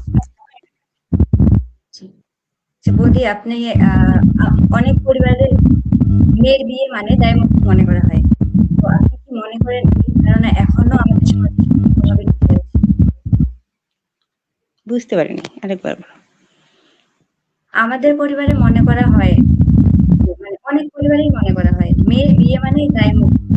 তো আপনি কি হুম, মনে করেন এই ধারণা এখনো আমাদের সমাজে শক্তভাবে টিকে আছে?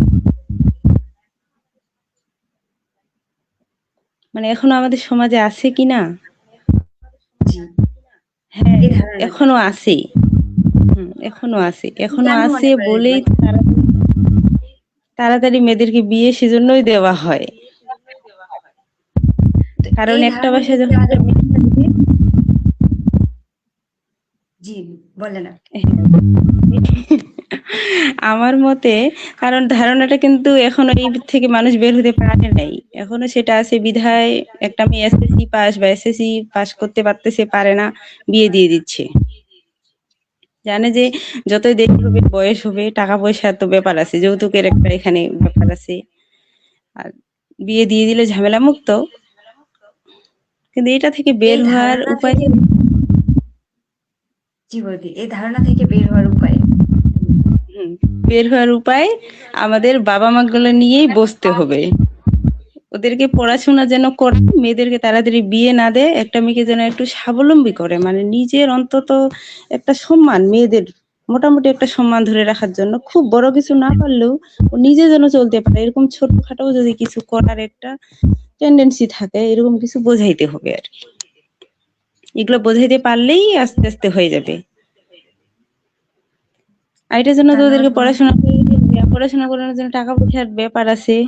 আর এগুলার জন্যই বাবা মা গুলোকে সচেতন করতে হবে যে এখন বিভিন্ন জায়গা থেকে পড়াশোনার টাকা পয়সা দেওয়া হয়। অনেক গরিব জি গরিব ঘরের ছেলে মেয়েগুলো এখন পড়াশোনা করে, বিভিন্ন জায়গা থেকে জি উপবৃত্তি দেওয়া হয়। আরো পাশাপাশি পড়াশোনার পাশাপাশি ওরা অন্য কিছু করবে ছোটখাটো, বাবা মাকে হেল্প জি করলো, ওখান থেকে কিছু একটা প্রফিট বা একটু কিছু লাভ হইলো, ওটা দিয়ে পড়াশোনা বই টই কিনতে পারলো, পড়াশোনা করলো, এভাবে আর কি। জি জি বৌদি, ধন্যবাদ আপনাকে। আবার আমরা চলে যাব দাদার কাছে। দাদা, একজন তরুণ ছেলে যদি আজ আপনার কাছে এসে বলে, আমি আপনার মতো সিদ্ধান্ত নিতে চাই, আপনি তাকে কিভাবে উৎসাহ দেবেন?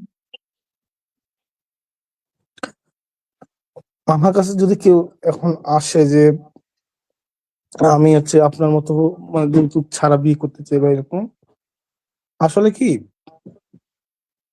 একটা ছেলে মানে সিদ্ধান্ত নিতে পারে না এখনো। মানে যে ছেলেরা যে একেবারে মুক্ত সেরকম কিন্তু না। মানে মেয়েরা যেমন একটা পরিবারের উপর অনেকটা ডিপেন্ডেবল, একটা ছেলেও কিন্তু বর্তমানে ডিপেন্ডেবল। এখন অনেক আমি মানে এই অনেক শিক্ষিত ছেলে যারা ভালো কিছু চাকরি বাকরি করে, তাদেরও চায়, তারাও কিন্তু চায় অনেক সময় আমার কাছে মনে হয় তারাও চায় যে তারা যৌতুক দিবে না বা যৌতুক না নিয়েই তারা বিয়ে করবে। কিন্তু তারা কি কেমন হয়ে যায়, তারাও কিন্তু বন্দী হয়ে যায় পরিবারের কাছে, তারাও বন্দী হয়ে যায় সমাজের কাছে। যে তাদের বাবা মাও চায় যে ছেলে যৌতুক নিবে এবং কি ধুমধাম করে বিয়ে দিবে। এটা কিন্তু মানে যে আমি মানে আসলে কি ওই যে বললাম যে আমাদেরকে কখনোই আমরা মুক্ত হতে পারি না আমাদের সমাজ থেকে বা আমরা পরিবার থেকে। মানে আমাদের সামাজিক ভাবে এভাবেই আমরা গড়ে উঠতেছে যে যতদিন আমাদের বাবা মা থাকে আমরা কিন্তু বাবা মাদের উপরে সিদ্ধান্ত নিতে পারি না। অনেক সময় একজন বিসিএস ক্যাডার হয়েও তিনি সিদ্ধান্ত নিতে পারেন, কিন্তু ওই যে তার বাবা মার সাথে সম্পর্ক এবং কি পরিবারের সকল সদস্যের মন জোগাড় করতে গিয়েও কিন্তু তাকে এই বাধ্যতা মানে এই যৌতুকের মধ্যে পড়ে যেতে হয় যে কেন তুমি নিবা না, বা আমাদের প্রশ্ন থাকে যে কেন এই এই এরকমটা না কেন, এরকমটা না কেন, এই যে বিভিন্ন রকম আর কি। তো সব থেকে আমাদের কাছে মনে হয় কি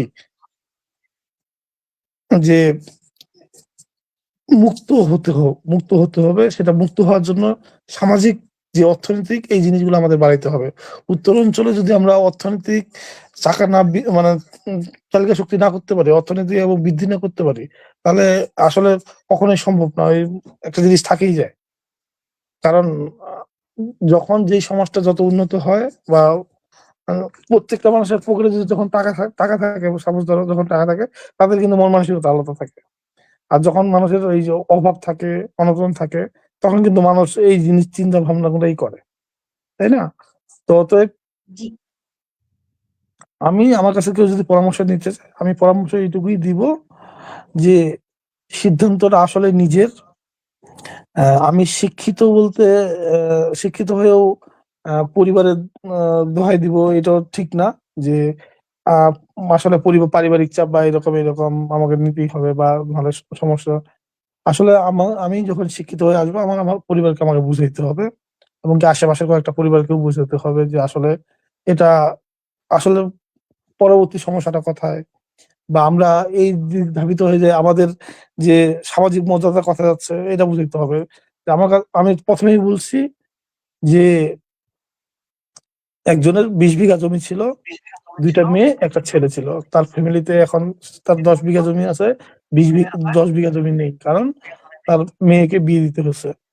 এই এই যে অবক্ষয়টা আমাদের হিন্দুদের এই মানে সমাজের, মানে আমরা এক সময় আমাদের শোনা জানা, আমরা দেখি নাই কখনো, কারণ আমাদের জানা যে হিন্দুরা এই এলাকার মানে প্রভাবশালী ছিল, জমিদার ছিল। কোনো জমি হিন্দুর 100 বিঘা 150 বিঘা জমি ছিল। এমন কোনো জমি হিন্দু ছিল না যাদের 10 বিঘা 15 বিঘা এরকম ছাড়া জমি মানে ছিল না আর কি। এরকম সবারই ছিল আর কি, এরকম মানে শোনা কথা আমার, বা আমি আমার ঠাকুর দিদি বা হচ্ছে ঠাকুর দাদা এদের কাছে শুনে আসছি যে এরকম ছিল, এত জমি ছিল, এত জমি ছিল, এত জমি ছিল। ওই জমি কিন্তু মেয়ে বিয়ে দিতে যেই কিন্তু আজকে সবার কিন্তু মানে হিন্দুদের জমি স্বল্পতা, যেটা আর কি অর্থনৈতিক যে আমরা কত নিচে নেমে গেছি বা আমাদের সামাজিক ভাবে কতটা নেমে গেছি আমরা কিন্তু এখন বুঝতে পারতেছি না। এখন কয়টা হিন্দু দেখাবা তুমি যে যাদের 20 বিঘা 30 বিঘা জমি আছে? নাই তো, না। কিন্তু যদি তুমি ঠাউগায় দেখতে যাও, একটা স্কুল যদি দেখতে যাও, একটা কলেজ যদি দেখতে যাও, বা বিভিন্ন প্রতিষ্ঠান যদি দেখতে যাও, জমিদাতাকে একটা হিন্দু গোষ্ঠীর মানুষ ছিল কিন্তু, তাই না? যে অমুক স্কুলের জমিদাতা অমুক সিং, অমুক রায়, অমুক বর্মন, মানে আমাদের বিভিন্ন মানুষ কি হিন্দু সম্প্রদায়ের মানুষ, তাই না? আর রানী শঙ্কর জমিদার বাড়ি, দিনাজপুরে জমিদার বাড়ি আছে, আমাদের আশেপাশে অনেক জমিদার বাড়ি পড়ে আছে বর্তমানে, কিন্তু তাদের বংশ বা আদি কেউ নেই। বা বিভিন্ন রকম বড় বড় ফ্যামিলি ছিল, সেই ফ্যামিলি গুলা কোথায় এখন? নাই তো এখন। কেন নাই? আমাদের আমরা হচ্ছে এখন মানে যাই হোক, ভিন্ন প্রসঙ্গে একটু যাই, যে আমাদের ওই ওই ওই জিনিসগুলো হওয়ার কারণে এখন আমাদের মানে ভয় ঢুকে গেছে ভিতরে। ভয় কেমন? আমরা কিন্তু এখন মানে এই যে কিছু হলেই ইন্ডিয়া চলে যাবো, এটা করবো, এটা করবো, ওইটা করবো। এই যে প্রবণতাটা কেন বলো দেখি? কারণ ওই যে আমরা আর্থিকভাবে দুর্বল হয়ে গেছি। যখন একটা মানুষ আর্থিকভাবে সবল থাকে, যখন একটা মানুষ মানে সামাজিকভাবে ভালো দিব্যি চলতে পারে, তখন কিন্তু তার চিন্তা ভাবনা অনেক ভালো থাকে। আর আমাদের অর্থনৈতিক দুর্বল হওয়ার কারণে আমরা কিন্তু মানে নিম্নমানের চিন্তা ভাবনাই করি, তাই না? যে কিভাবে অন্যের কাছ থেকে টাকাটা নিব, কিভাবে অন্যের কাছ থেকে টাকাটা নেওয়া যায়, কিভাবে অন্যের কাছ থেকে নিয়ে আমি কিছুদিন চলতে পারবো। এটাও কিন্তু একটা যৌতুক, তাই না? মানে যৌতুকটা নেওয়া হয় কেন? বিয়েটা আমার আমার ছেলে চাকরি করতেছে, আমার যেন অর্থনৈতিক ক্ষতি না হয়। বিষয়টা কিন্তু ঘুরে ফিরে অর্থনৈতিক আসে না?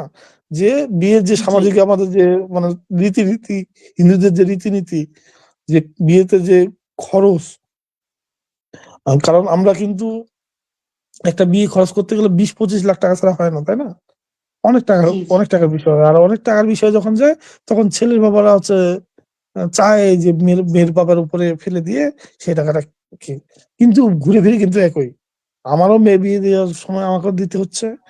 আমি যখন মানে অন্যের মেয়ে আমার মেয়ে হিসেবে নিয়ে আসতেছি, তখনও কিন্তু অন্যজনের আমি ক্ষতি করলাম। ঠিক আছে? ক্ষতি কিন্তু নিজেদেরই হচ্ছে। ঠিক আছে? মানে একটা ছেলে যদি চিন্তা করে যে তার বউ বা তার জীবন সঙ্গী, তার বাবা মা, সে কিন্তু নিজেরই ক্ষতি করলো। কারণ তার শ্বশুর, সে ভাবে তার শ্বশুরের ক্ষতি হয়েছে, কিন্তু শ্বশুরের ক্ষতি হয় নাই তো, তার নিজেরও ক্ষতি হয়েছে। কারণ শ্বশুরের 20 বিঘা জমি ছিল, এখন 10 বিঘা জমি। ক্ষতিকার হয়েছে সামাজিক ভাবে। আগে শ্বশুরের একটা নাম ডাকছিল, কয়েকদিন পর তার জন্যই কিন্তু তার শ্বশুরের নাম ডাক চলে যাবে। হ্যাঁ, তো এই জিনিসগুলো বোঝানো উচিত যে সামাজিক ভাবে কাউন্সিলিং করা উচিত। আমার কাছে সামাজিক কাউন্সিল শুধু যে তোমরা করবা এরকম না। আমাদের কাছে মনে হয় তোমরা যেহেতু এই প্ল্যাটফর্মে আসো, যারা আমরা এই প্ল্যাটফর্মের সাথে যুক্ত হতে চাচ্ছি, বা আমরা যারা এতে আগ্রহী, বা আমরা চাই আমাদের সমাজটা যৌতুক মুক্ত থাকুক, বা আমাদের বিভিন্ন হচ্ছে মানে কু যে মানে সংস্কৃতি গুলো আছে, এই কুসংস্কৃতি গুলা থেকে দূরে সরে আসতে চাই, তাহলে আমাদের কি করা উচিত? যারা সামাজিক ভাবে বলতে যাদের কথা শোনে, সমাজে, আমাদের হিন্দু সমাজে যেমন বর্তমানে হিন্দু সমাজে কাদের কথা শোনে? যারা ধর্মীয়ভাবে আলোচক বা যারা এলাকার হচ্ছে ভালো শিক্ষকতার পেশায় যুক্ত আছেন, যারা বিভিন্ন রকম ভালো পেশায় যুক্ত আছেন, যারা ধর্মীয় আলোচনা করেন, ইনাদের নিয়ে বসে আমার কাছে মনে হয় যে উনারা যদি এই জিনিসটা প্রচার করে, আমি এই পর্যন্ত কোনদিন আমাদের হিন্দু ধর্মের আহ আলোচনা সবাই কখনো শুনি নাই যে যৌতুক একটা আমাদের সমস্যা, মানে এইরকম এইটা এই জিনিসগুলো আমি কখনো শুনি নাই। তাদের কাছে মানে শুনি যে কৃষ্ণে কি করছে বা এটা কিভাবে করতে হবে, এটা কিভাবে, এইরকমই। কিন্তু আমরা সামাজিক ভাবে কিভাবে উন্নত হব, তারা কিন্তু আমাদের এই পরামর্শটা কখনোই দেয় না। ঠিক আছে, আমাদের ধর্মীয় ভাবে থেকে শুরু করে সবকিছু ভাবেই আমাদের মানে তাকানো উচিত। কারণ আমরা তাকাই শুধু হচ্ছে ওই যে তুমি যে বলতেছো মানে কতদিন যাবত এই যে আসো, এখানে কতজন প্রভাবিত হয়েছে? আমার কাছে মনে হয় খুব পারলে 1% বা বিভিন্ন রকম ভাবে আর অনেকে মতবিরোধ ভাবে কথা বলে, তাই না? কমেন্ট করে বা জি, জি। বিভিন্ন লাভ কি বিভিন্ন রকম বলে। তোমরা ভার্সিটিতে আসো, এমনও তো আছে যে এরকম হয় কি যে তোমরা যে ভার্সিটিতে পড়াশোনা করতেছো, যারা ভার্সিটিতে পড়তেছে তাদের কি যৌতুক বিয়ে হয়? তারাও কিন্তু মোটা যৌতুক দিয়েই কিন্তু বিয়ে করে, তাই না? তো জি। অতএব আমার কাছে মনে হয় কি আমাদের আরো অনেক আমরা পিছিয়ে আছি, আমাদের অনেক এগিয়ে যেতে হবে। আর এটার জন্য শুধু এইভাবে মানে কথা বলে বা মানে আলোচনা করে বা কাউকে বুঝিয়ে আমার কাছে মনে হয় তো লাভ হবে। আমাদের কাছে আমাদের মূল জায়গায় টার্গেট করা উচিত যে সামাজিক যেখানে আলোচনা হয়, যেখানে ধর্মীয়ভাবে আলোচনা করা হয়, যেখানে একটা একটা এলাকার মিটিং বিভিন্ন কিছু হয়, ভালো যে দুর্গাপূজা হয় বা বিভিন্ন পূজা হয়, সেই পূজাগুলোতে মুখ্য বিষয়গুলো এইগুলো করে তুলে নিয়ে আসতে হবে। এবং কি যে আমাদের কুসংস্কার যে আছে, হিন্দু ধর্মের যে কুসংস্কার গুলো আছে, এগুলা থেকে আমাদের বেরিয়ে আসতে হবে। যদি আমরা এগুলা থেকে বেরিয়ে আসতে পারি, তাহলে আমার কাছে মনে হয় যে জিনিসটা তোমরা চিন্তা ভাবনা করতেছো, সেখান থেকে আস্তে আস্তে আমরা মুক্তি পাবো। আমরা আসলে জি। কুসংস্কার থেকে যতদিন মুক্ত না পাবো, ততদিন এগুলা থেকে আমরা মুক্ত পাবো না। কারণ শুধু আমরা যৌতুক যৌতুক বললেই কিন্তু একটা দেখো, আর আমার একটার সাথে একটা রিলেটেড।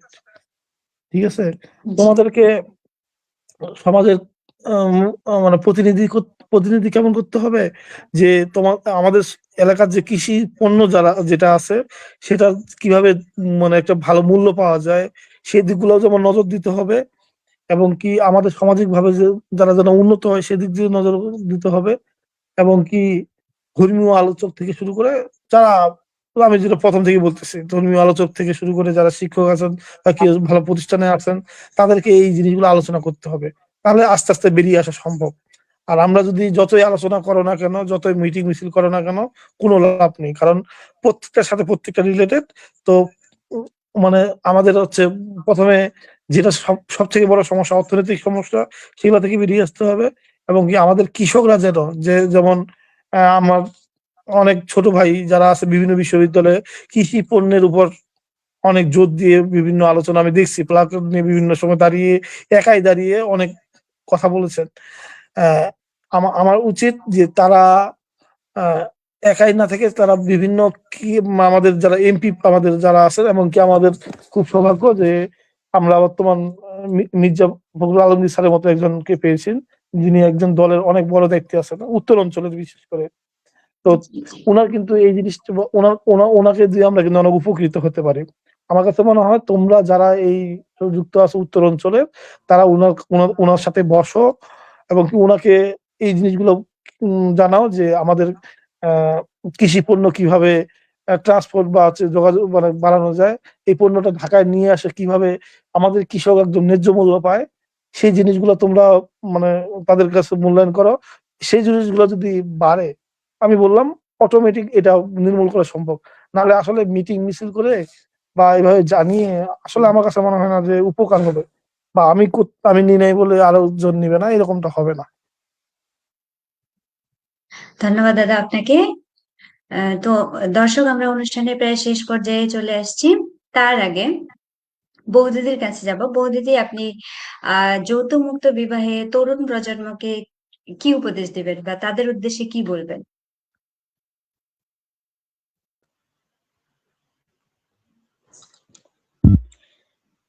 হ্যাঁ, তরুণ প্রজন্মের প্রতি আমার দৃষ্টিকোণ থেকে আমি কিছু কথা বলি। যদি ভুল ত্রুটি হতে পারে এটা মার্জনীয়, ঠিক আছে? আমার কথা হচ্ছে যে প্রথমে আমাকে নিজেকে জানতে হবে। নিজের মধ্যে একটা আত্মবিশ্বাস গড়ে তুলতে হবে। তারপরে অবশ্যই স্বপ্ন নিয়েই তো মানুষ বাঁচে, তাই না? ভালো জি, বড় জি। স্বপ্ন দেখতে হবে যে আমাকে এটা হতে হবে, এটা করতে হবে, বা সমাজের সেবা করব, এটা সেবা করব। যার যেটা স্বপ্ন আছে, ভালো স্বপ্ন দেখে, বড় স্বপ্ন দেখে তার পিছনে ছুটতে হবে। কাছাকাছি তো যাবো, এরকম আরকি। আর ইউটিউব একেবারেই নট। আগে থেকেই মাথায় সেট থাকবে, না মানে না। কোনো কারণেই এটাকে এলাও করা সম্ভব না। যখন এটা মনে হবে যে এটা টোটালি নট করে দিছো তুমি, অটোমেটিক হয়ে যাবে। আস্তে, আস্তে করে নিজের যে স্বপ্ন সেই এগিয়ে, এগিয়ে যাও ধাপে, ধাপে, দেখবা একসময় এমনিতেই তোমার এটা হয়ে যাচ্ছে সলভ। জি। আর যতই সামাজিক দায়বদ্ধতা হোক, এটা হোক পারিবারিক হোক, একলা চাপে যদি বলে যে লাগবে বা এটাকে নট মানে এটা কখনো এলাও করা যাবে না। ওটা একবারে টোটালি মাথা থেকে আউট করে দিতে হবে। এটা আগে শিখতে হবে যে ওটা আমি নোট করছি মানে ওটাকে এলাও করতেই পারবো না আর। ঠিক আছে? মানে এটুকুই আরকি। ধন্যবাদ বৌদি আপনাকে। আমরা আবারও চলে যাব দাদার কাছে। দাদা, আপনি তরুণ সমাজকে কি উপদেশ দিবেন? আমি তরুণ সমাজকে উপদেশ এইটুকুই দিব, নিজেকে প্রতিষ্ঠিত করতে হবে, নিজের এলাকার সবকিছু দিক দেখতে হবে, এবং কি মাদক থেকে দূরে থাকতে হবে, এবং আমাদের যে সবথেকে বড় বর্তমান সমস্যা উত্তরাঞ্চলের যে অনলাইন গেমিং, এগুলা থেকে বেরিয়ে আসতে হবে। অনেক পরিবার নিঃস্ব হয়ে গেছে, এগুলা থেকে বেরিয়ে আসতে হবে। আর সবথেকে আমাদের সামাজিকভাবে আরেকটু মানে অন্যের বোনকে নিজের বোন হিসেবে দেখতে হবে। ঠিক আছে? অন্যের মাকে নিজের মা হিসেবে দেখতে হবে। আর আমি মানে মানে শুধু তরুণ প্রজন্মকে বলবো না, মানে যারা হচ্ছে আমাদের এখানে অভিভাবকরা আছে, অভিভাবকদেরও দেখতে হবে অমুকের মেয়েও আমার মেয়ে, অমুকের ছেলেও আমার ছেলে। ঠিক আছে? আমাদের সমাজে কি হয়, আমার নিজের ছেলে আমার নিজের ছেলে, আমার নিজের মেয়ে নিজের মেয়ে, অন্যের মেয়ে অন্য, মানে তার কি হয়ে যাচ্ছে যাক। আমাদের ঐক্যবদ্ধ হতে হবে, এবং ঐক্যবদ্ধ হয়েই এই কাজগুলোতে এগিয়ে আসতে হবে। আর তরুণ প্রজন্মকে এইটুকুই বলবো যে আহ আমাদের এই যারা আছেন, যারা এই যে আমাদের আইডল বকুল, আমি জি, বকুলকে দেখাচ্ছি যে উত্তরাঞ্চলে সবাই বকুলকে চিনে। জি, বকুলের যে স্বপ্নগুলো ছিল, এই স্বপ্নগুলোকে এগিয়ে নিয়ে যেতে বকুলের মতো স্বপ্ন দেখতে হবে। যে বকুল যেমন জি, একাই কিন্তু দেখিয়ে দিয়েছে যে আহ, স- ঐক্যবদ্ধতা কতটা করা যায়। অনেকজন এখন কিন্তু তোমাদের সাথে যুক্ত বা এই সংগঠনের সাথে যুক্ত। এই সংগঠন আমাদের এই মানে বর্মন সংগঠনের যে বা এই সংগঠনের যে যারা যুক্ত আছে, তারা যদি এখান থেকে মানে ভালো কিছু দিতে পারে, তারা কিন্তু ভালো কিছু দিচ্ছে বলেই কিন্তু আজকে বর্মন সংগঠন বা বিভিন্ন সংগঠনের কারণে কিন্তু আজকে বিভিন্ন কিন্তু কার্যক্রম হচ্ছে, তাই না? আমি উদাহরণ হিসেবে দিচ্ছি, তোমাদের প্ল্যাটফর্ম আলাদা, ওদের প্ল্যাটফর্ম আলাদা। আমি এখানে তোমাদের প্ল্যাটফর্ম ওদের প্ল্যাটফর্ম যুক্ত করতেছি যে তরুণ প্রজন্মকে স্বপ্ন দেখাইতে হবে, স্বপ্ন দেখতে হবে। স্বপ্ন দেখার চেষ্টা, আমাদের উত্তর অঞ্চলের মানুষ পিছিয়ে থাকলেও আমরা পিছিয়ে না, আমরা অনেক এগিয়ে, আমরা অনেক সহজ সরল। আহ, সেই সহজ সরলতা এখন আমাদেরকে এক মূল্যায়ন করতে হবে যে আসলে আমাদের কোথায় যাওয়া উচিত, কি করা উচিত। আর সব থেকে বড় জিনিস যে অনেক কিছুই আমাদের অগোচরে ঘটে, সেগুলো আমাদের লক্ষ্য করতে হবে, এবং কি সবার প্রতি দায়িত্বশীল হতে হবে। আর আমি মানে অনুষ্ঠান যেহেতু শেষের দিকে, আমি সবার কাছে ক্ষমা চাচ্ছি, আমার কথা ভুল হতে পারে, আমি ক্ষমা চেয়ে নিচ্ছি। আর যৌতুককে না বল না বলাই আমাদের জন্য শ্রেয়। আমরা অনেক এখান থেকে যৌতুক না নিলে বা যৌতুক না দিলে আমরা অনেক উপকৃত হব, সামাজিক ভাবে উপকৃত হব, সবকিছু ভাবে উপকৃত হব। এবং কি সমাজের যে একটা প্রথা যে মানে যে যৌতুক প্রথা, এই যৌতুক প্রথার যেন আমরা এই শব্দটাই ভুলে যাই, এই কামনাটাই করব। ধন্যবাদ দাদা এবং বৌদি আপনাদের দুজনকেই। দর্শক, আপনারা যারা এতক্ষণ আমাদের সাথেই ছিলেন সকলকে ধন্যবাদ। আজ আমরা আমাদের অনুষ্ঠান এখানেই শেষ করছি।